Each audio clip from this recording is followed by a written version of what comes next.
그러니까 이런 텐션이 누군가에게 좀 힘들 수도 있거든요. 그럴 수 있잖아요. 그렇죠. 그래도 근데 저는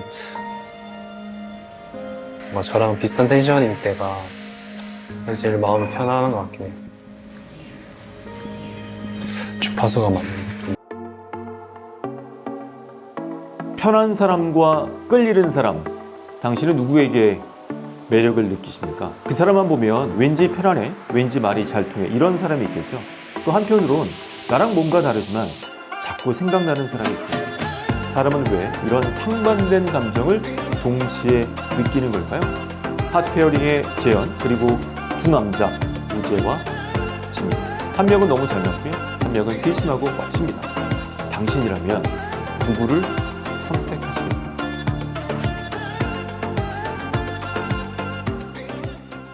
커뮤니케이션은 말합니다. 호감은 두 개 축에서 시작이 됩니다. 비슷함에서 오는 안정감, 그리고 다름에서 오는 설렘이죠. 그 전에 이 재현의 매력 포인트를 커뮤니케이션 관점에서 분석을 좀 해보도록 하겠습니다. 첫 번째는 이 자기소개할 때였는데요.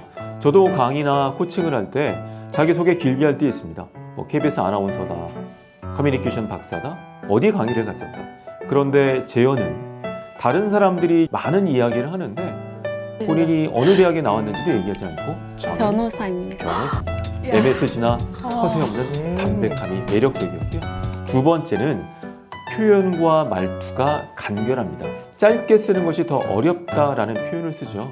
그리고 포즈를 잘 쓰죠. 많이 강조했지만 이런 간결함은 명확한 전달력의 핵심 포인트입니다. 다변과 달변, 말이 장황한 사람들은 설득하기 어렵고요. 짧고 명확한 재현의 말투 굉장히 매력적입니다. 세 번째, 조용하지만 내가 관심이 있으면, 호감이 있으면 다가갑니다. 우재와 데이트할 때 이런 얘기를 합니다. 그 전날 밤에 남자들끼리 이상형에 대해서 이야기를 했다면서요. 어떤 스타일이세요? 누구를 좋아하십니까? 왜요? 먼저 적극적으로 질문을 던지죠. 적극적인 호감도를 보여주는 모습도 굉장히 매력적이었고요. 네 번째, 배려심입니다. 직업이 공개됐을 때 우재는 굉장히 의기소침했습니다. 그거 여러분 느끼셨잖아요. 밤에 메시지를 보내죠. 작업실을 보러 가고 싶어요. 이런 것은 굉장히 큰 안정감을 줄 수가 있습니다. 여러분이 조용한 우재 스타일이라면 조용히 구독을 눌러주시고요. 아니면 적극적인 지민 스타일이라면 구독, 좋아요, 알람 설정까지 부탁을 드리겠습니다. 자, 재현과 우재는 유사성의 원리로 설명드리고 싶어요. 말의 템포, 속도, 결이 같죠. 적막합니다. 하지만 그들은 굉장히 편안할 거예요. 저 같은 아나운서나 커뮤니케이션 박사들은 티키타카의 생각들을 많이 하는데 여러 번 보다 보니까 그 조용함이 주는 편안함, 결이 같기 때문에 그것으로 충분히 편안하고 관계의 기품을 느꼈던 것 같습니다. 저는 하트페어링 초반부에서 최고의 신과 최고의 멘트라고 한다면 우재와 재현의 데이트에서 우재가 이런 얘기를 합니다. 아마도 우리 같은 이런 텐션이 힘들 수가 있어요. 그런데 저는요, 저랑 비슷한 텐션일 때 마음이 가장 편합니다. 주파수가 맞다고 해야 될까요? 그때 재현이 얘기를 하죠. 전 우리가 처음 대화했을 때 비슷하구나 라고 느꼈어요. 이것은 서로 좋아한다고 얘기는 안 했지만 서로가 끌림을 고백하는 장면이었다고 생각이 되고요. 말의 속도와 생각의 속도도 비슷한 것 같아요. 서로 주파수가 맞았다는 것이죠. 이게 진화론적으로도 근거가 많죠. 사냥과 채집의 시절 내가 뭔가 채집하는데 다른 공룡 같은 게 와요. 어떻게 해야 되죠? 무조건 도망가야 됩니다. 우리 DNA에는 나랑 다른 것에 대한 거부감이 있다는 거예요. 그러니까 누군가를 만났을 때 상대방의 말투, 속도, 가치관을 따라해 주는 게 굉장히 중요합니다. 그것이 바로 재현과 우재의 유사성의 원리. 관계 초기에 끌릴 수밖에 없었다는 것이죠.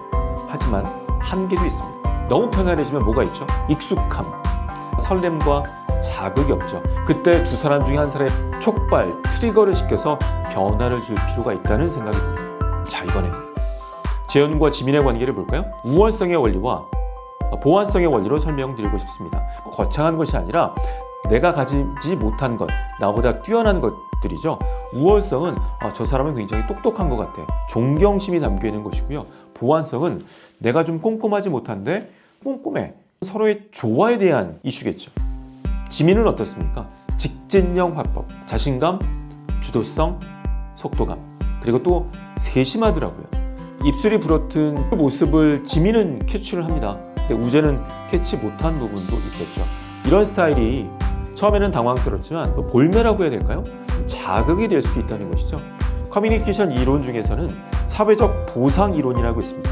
내가 가지지 못한 것들을 사회적 관계를 통해서 채워나갈 때 만족감을 느낀다는 것이죠. 처음에는 유사성이 힘을 받지만 시간이 지날수록 관계가 깊어지기 위해선 커뮤니케이션 이론으로 보면 보완성의 원리도 필요합니다. 그러니까 변화가 필요한 시점이 있다는 거예요. 재현과 우재도 재현과 지민도 터닝 포인트가 필요합니다. 그럴 때 어떤 것들이 빵 때리게 되냐면 첫 번째는 반전 매력이죠. 원래 조용한 사람이 나를 위해 적극적으로 변했다는 모습들, 아니면 적극적인 사람이 나를 위해 속도를 맞춰준다는 것들, 이런 것들이 반전 매력일 수 있고요. 두 번째는 우월성이죠. 어떤 직업적인 것, 재력적인 것, 똑똑함, 이런 부분을 통해서 변화를 빵 때려주는 것이 필요합니다. 하트 페어링의 초반부인데요.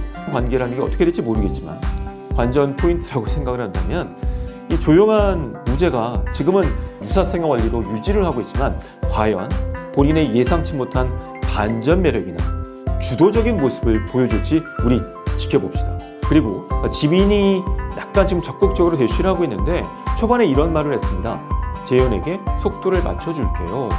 안정감적인 재현의 마음을 흔들 수 있는 어떤 반전 매력을 보여줄지 지켜봤으면 좋겠습니다. 여러분, 관계 시작은 유사성이지만 관계의 깊음은 보완성이 만들어집니다. 유사성과 보완성의 원리, 여러분도 생활 속에서 적용하시면 좋겠고요. 앞으로도 이 하트 페어링의 중요한 커뮤니케이션 인사이트가 있으면 바로바로 올리도록 하겠습니다. 고맙습니다.